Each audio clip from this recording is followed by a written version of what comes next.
Battlefield 6 has some of the most charming and authentic buildings we have ever seen in the series, but how suitable are they to live in? Things start to fall apart a bit when you take a closer look. Many of the buildings are inspired by real-life locations like the one at the B flag, which is actually an old remodeled factory. Buildings from this area are known to be over-designed, but a couple swings from a guy with a hammer obliterates it in seconds. Now I know what you're thinking, that's just a sledgehammer being OP, and I would agree, but when it comes to this game, literally any kind of damage to the facade of a building will make them collapse like dominoes. I don't know about you, but I personally wouldn't want to live in a building that I know is one car accident away from collapsing. However, despite this, do as much damage to the columns as you want and you won't get the same effect. This is definitely odd, but it's not the only weird thing I found about these buildings. Things really start to take a turn for the worse for the residents when you take a look inside. I checked the interiors of all the buildings, and besides the odd interior design of some of the buildings, there is one major flaw.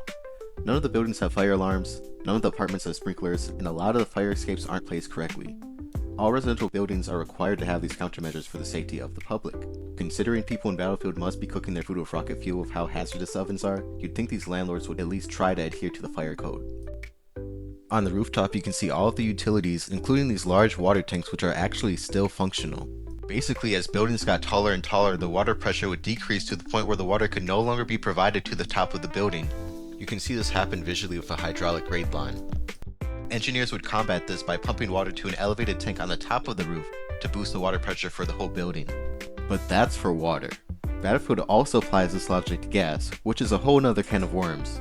In real life, it would not be standard practice to store these huge tanks of gas on the rooftop due to the fact that any explosion, fire, or even leak would impact the building.